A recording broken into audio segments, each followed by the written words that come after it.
आज की कहानी का नाम है और लोग बसंती को डायन बोलने लगे। आज पूरे 3 साल बाद दीपक अपने गांव पहुंचा था, लेकिन कुछ भी तो नहीं बदला था उस गांव में। पहले अक्सर गर्मियों की छुट्टियों में वह अपने माता पिता और अपनी छोटी बहन प्रतिभा के साथ गांव आता था। लेकिन 3 साल पहले उसे पत्रकारिता पढ़ने के लिए देश के एक नामी संस्थान में दाखिला मिल गया था और कोर्स पूरा होने के बाद एक बड़े मीडिया समूह में नौकरी भी। दीपक की बहन प्रतिभा को मेडिकल कॉलेज में एमबीबीएस के लिए एडमिशन मिल गया था। इस वजह से उनका गांव में आना नहीं हो पाया था। पिताजी और माताजी भी काफी खुश थे, क्योंकि पूरे 3 साल बाद उन्हें गांव आने का मौका मिला था। दीपक का गांव शहर से तकरीबन 15 किलोमीटर की दूरी पर बड़ी सड़क के किनारे बसा हुआ था। लेकिन सड़क से गांव में जाने के लिए कोई भी रास्ता नहीं था। गर्मी के दिनों में तो लोग पंडित जी के बगीचे से होकर आते जाते थे, मगर बरसात हो जाने पर किसी तरह खेतों से गुजरकर सड़क पर आते थे। जब वे गांव पहुंचे तो ताऊ और ताई ने उनका खूब स्वागत किया। ताऊ तो घूम घूम कर कहते फिरे, मेरा भतीजा तो बड़ा पत्रकार हो गया है, अब पुलिस भी हमारा कुछ नहीं बिगाड़ पाएगी। दीपक के ताऊ की एक ही बेटी थी, जिसका नाम कुमुद था। ताऊ जी नजदीक के एक गांव में प्राथमिक पाठशाला में टीचर थे। आराम की नौकरी, जब मन किया पढ़ाने गए, जब मन किया नहीं गए। वे इस इलाके में बड़का पांडे के नाम से मशहूर थे। वे जिस गांव में पढ़ाते थे वहां ज्यादातर दलित जाति के लोग रहते थे, जो किसी तरह मेहनत मजदूरी करके अपना पेट पालते थे।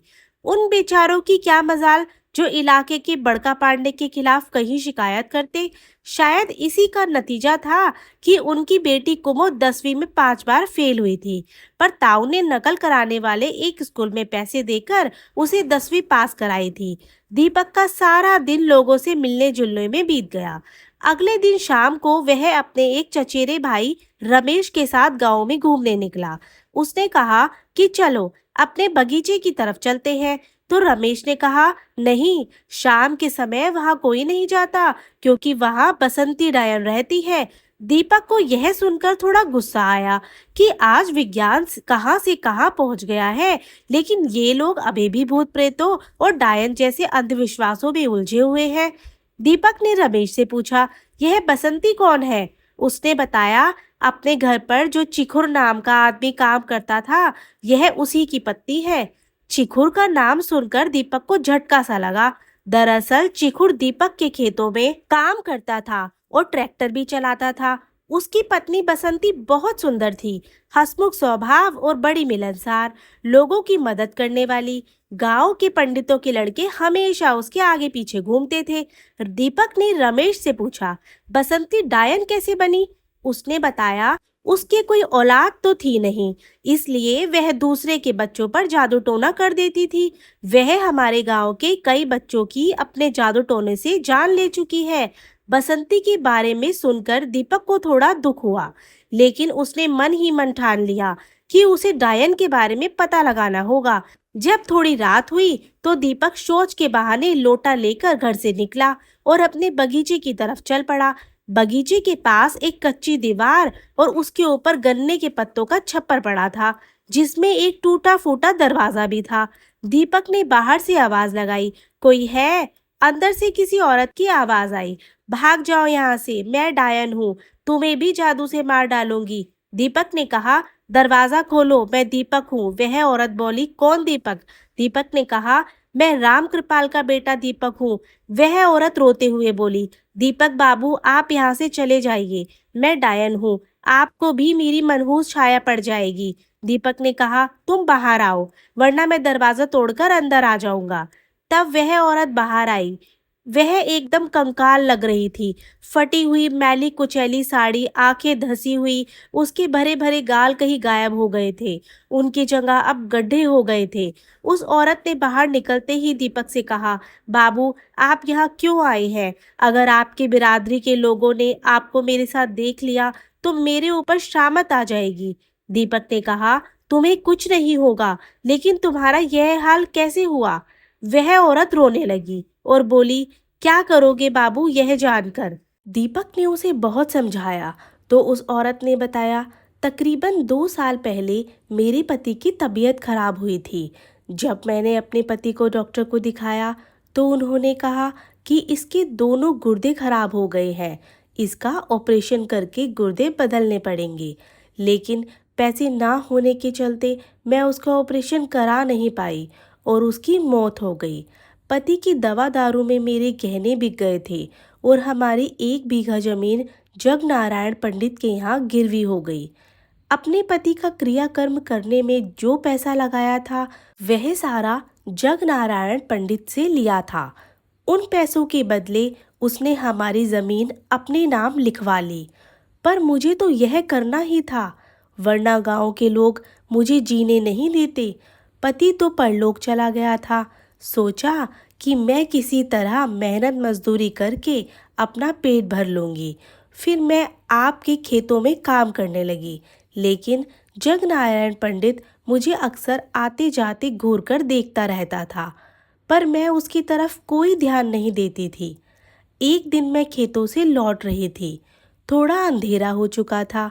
तभी खेतों के किनारे मुझे जगनारायण पंडित आता दिखाई दिया। वह मेरी तरफ ही आ रहा था। मैं उससे बचकर निकल जाना चाहती थी, लेकिन पास आकर उसने मेरा हाथ पकड़ लिया और बोला, कहाँ इतना सुंदर शरीर लेकर तू दूसरों के खेतों में मजदूरी करती है? मेरी बात मान, मैं तुझे रानी बना दूंगा। आखिर तू भी तो जवान है। तू मेरी ज़रूरत पूरी कर दे, मैं तेरी ज़रूरत पूरी करूंगा। मैंने उससे अपना हाथ छुड़ाया और उसे एक तमाचा जड़ दिया।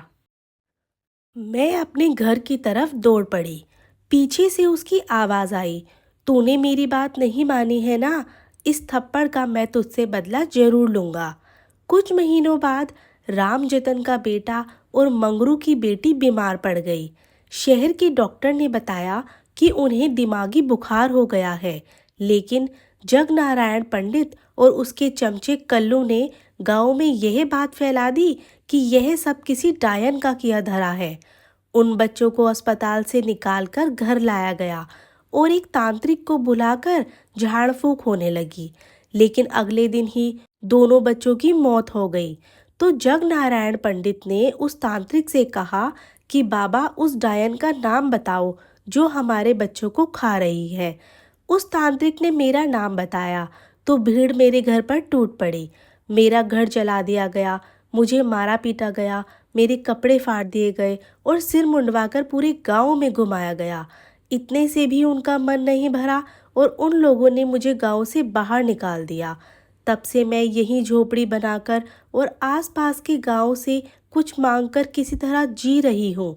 उस औरत की बातें सुनकर दीपक की आंखें भर आई। उसने कहा, मैं जैसा कहता हूँ वैसा करना। मैं तुम्हारे माथे से डायन का यह कलंक हमेशा के लिए मिटा दूंगा। दीपक ने उसे धीमी आवाज में समझाया तो वह राजी हो गई। दीपक ने गांव में यह बात फैला दी कि बसंती को कहीं से सोने के 10 सिक्के मिल गए हैं। पूरा गांव तो डायन से डरता था।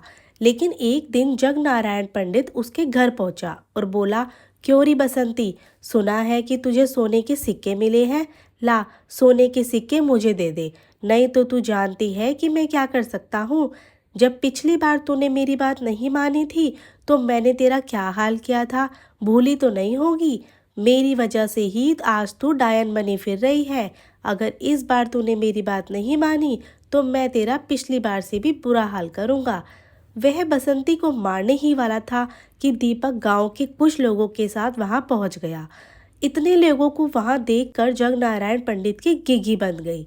वह बड़बड़ाने लगा। इतने में बसंती ने अपने छप्पर में छिपा कैमरा निकालकर दीपक को दे दिया। जगनारायण पंडित ने कहा, यह सब क्या है? दीपक ने कहा, मेरा यह प्लान था कि डायन के डर से गांव का कोई आदमी यहाँ नहीं आएगा, लेकिन तुझे सारी हकीकत मालूम है और तू सोने के सिक्कों की बात सुनकर यहाँ जरूर आएगा। इसलिए मैंने बसंती को कैमरा देकर सिखा दिया था कि इसे कैसे चलाना है। जब तू दरवाजे पर आकर चिल्लाया तभी बसंती ने कैमरा चलाकर छिपा दिया था और जब तू इधर आ रहा था मैंने तुझे देख लिया था। अब तू सीधा जेल जाएगा। यह बात जब गांव वालों को पता चली तो वे बसंती से माफ़ी मांगने लगे। जगनारायण पंडित को उसके किए की सज़ा मिली। पुलिस ने उसे गिरफ्तार कर लिया।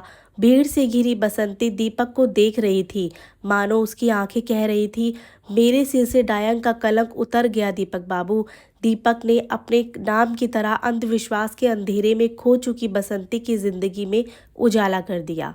दोस्तों, आपको आज की कहानी कैसी लगी कमेंट बॉक्स में ज़रूर बताएं और अच्छी प्यारी कहानी के लिए हमारे चैनल को सब्सक्राइब करें। Thank you.